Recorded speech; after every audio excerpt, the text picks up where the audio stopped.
ఓం శ్రీ గణేశాయ నమః. శ్రీ సరస్వతేయ నమః. శ్రీ గురు దత్తాత్రేయాయ నమః. మోక్షం అంటే ఏమిటి? మోక్షాన్ని పొందడం ఎలా? భగవంతుని యొక్క సృష్టిలో 84 లక్షల జీవరాశులలో మానవ జన్మ పరమ ఉత్కృష్టమైనది. సాక్షాత్తు దేవతలు కూడా ముక్తి పొందాలంటే మానవ జన్మ ఎత్తవలసిందే. ప్రతి మానవ జన్మకు ఒక కారణం ఉంటుంది. కానీ మానవుడు తాను ఎందుకు జన్మించాడో ఆ కారణం తెలుసుకోగలిగితే వారు కారణజన్ములవుతారు. ప్రతి మానవుని జీవితంలో అంతిమ లక్ష్యం ఒక్కటే, అదే మోక్షం. అసలు మోక్షం అంటే ఏమిటి? దీని గురించి అరుణాచల నివాసి భగవాన్ రమణులు ఈ విధంగా చెప్తారు. మోక్షం అంటే ఒక నిశ్చలమైన స్థితి, బీ స్టిల్, మనస్సు చలించని స్థితి, అసలు మనస్సే లేని స్థితి.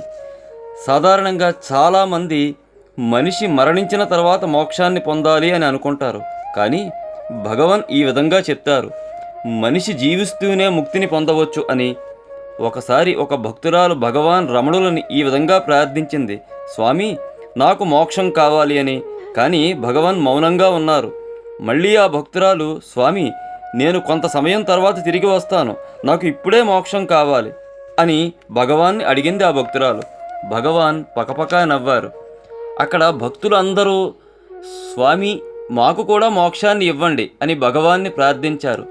అప్పుడు భగవాన్ రమణులు కొంతసేపు మౌనంగా ఉండి ఈ విధంగా చెప్పారు, నేను అనే దానిని జయించినప్పుడు మిగిలిన నేను అనేది ఏదైతే ఉందో అదే అసలైన నేను అని. భక్తులకు అర్థం కాక భగవాన్ని కళ్ళార్పకుండా చూశారు. భగవాన్ పై విషయాన్ని ఈ విధంగా ప్రవచించారు, మానవుడు నేను అనే అహంకారాన్ని జయించిన తర్వాత తనలో ఉన్న 6 శత్రువులను, కామ క్రోధ లోభ మోహ మదమత్సరాలు, వాటిపై విజయం సాధించిన తర్వాత మిగిలిన సత్వగుణపూరితమైన ఆత్మ అనే నేను ఏదైతే ఉందో అదే అసలైన నేను. పరమాత్మలో లీనం కావడానికి అర్హత పొందిన ఆత్మ. ఈ నిశ్చల స్థితిని ఎవరైతే పొందుతారో వారితో ఉండే ఆ స్థితే మోక్షం, అదే కైవల్యం. అహంకారం అనేది వినాశానికి హేతువు.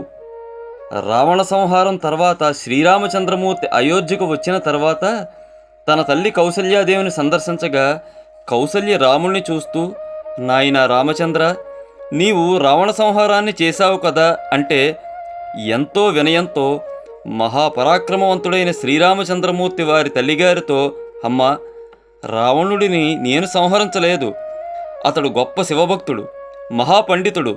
శివతాండవ స్తోత్ర రచన చేసిన రావణుడు ఆయన అహంకారం వలనే మరణించాడు. అతని అహంకారమే లంకా వినాశనానికి కూడా కారణమయ్యింది.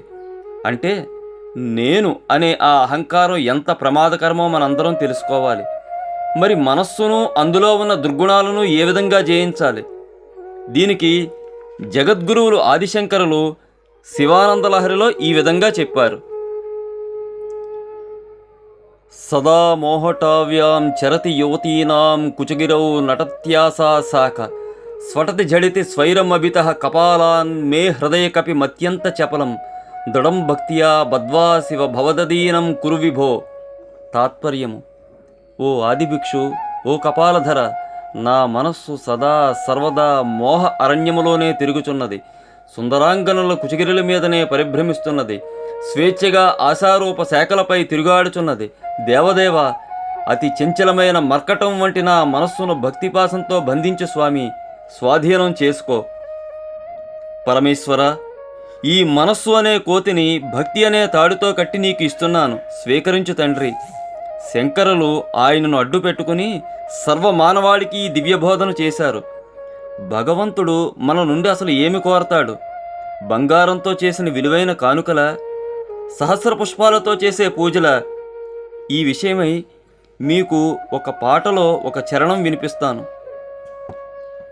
పసిడి కాన్క నీకిచ్చదమన్న మేరువె పీఠమై ఉన్నదిరా, పసిడి కాన్క నీకిచ్చదమన్న మేరువె పీఠమై ఉన్నదిరా, కూరిమి పూజలు సలిపెదమన్న సురభి సుమంగులు కూడెరిరా భాగ్యరాశివి ఏమివ్వనురా చిత్తమిచ్చదను హరోం హర భాగ్యరాశివి ఏమివ్వనురా చిత్తమిచ్చదను హరోం హర నమో నమో శివశంకర హర హర భవహర రార హరోం హర. బంగారు కానుక ఇద్దామనుకుంటే ఆ బంగారు పర్వతమే నీకు పీఠమై ఉన్నది. పోనీ నీకు పూజలు చేద్దామంటే సకల దేవతలు కామధేనువు నిన్ను నిత్యం పూజ చేస్తూ ఉంటారు. అందరికీ అన్నీ ఇచ్చే భాగ్యరాశివి నీవు.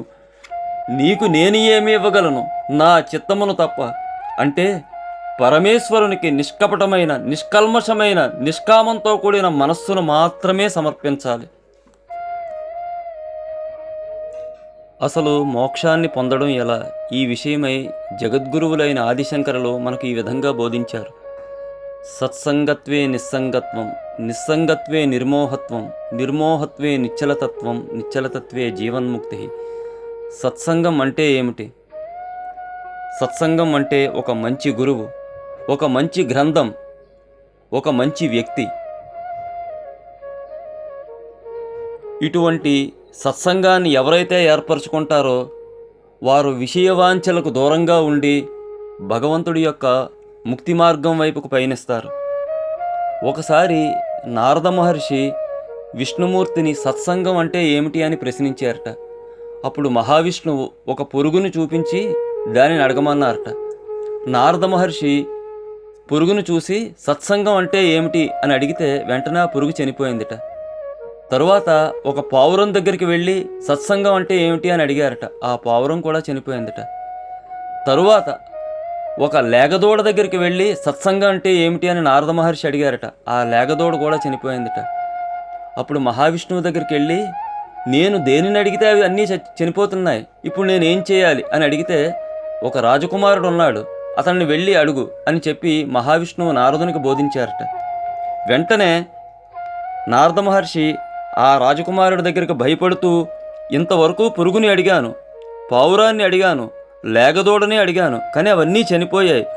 ఈసారి పిల్లాడిని అడిగితే వీడికి ఏమవుతుందో అని భయపడుతూ పిల్లాడిని సత్సంగం అంటే ఏమిటి, దాని వలన ఉపయోగం ఏమిటి అని అడిగారట.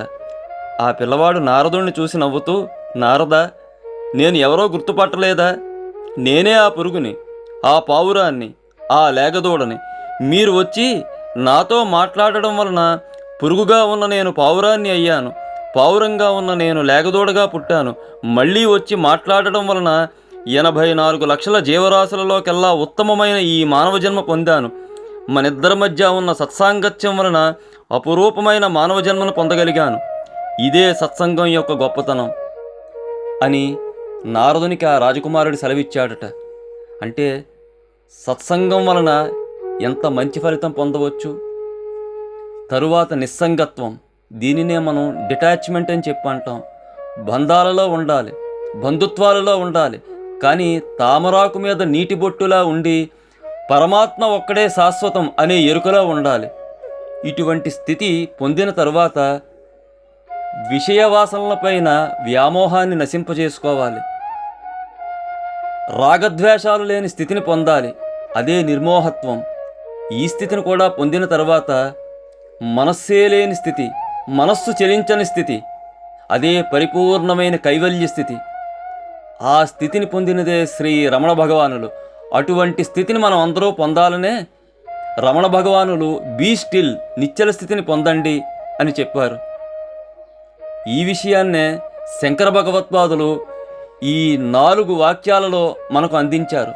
అందువలన మనమందరం కూడా అహంకారాన్ని విడనాడి మనలో ఉన్న 6 శత్రువులైన కామ, క్రోధ, లోభ, మోహ, మదమత్సరాలకు వ్యతిరేకంగా పోరాడి చివరగా నిశ్చలమైన స్థితిని, కైవల్య స్థితిని పొందాలని, ఈ స్థితిని పొందడానికి కావలసిన సాధనాశక్తిని విశ్వాంబర అవధూత కృష్ణ శ్యామలనయనుడు అయిన దత్తాత్రేయ స్వామి మనందరికీ ప్రసాదించాలని మనస్ఫూర్తిగా ప్రార్థిస్తూ అవధూత చింతన గురుదేవ దత్త.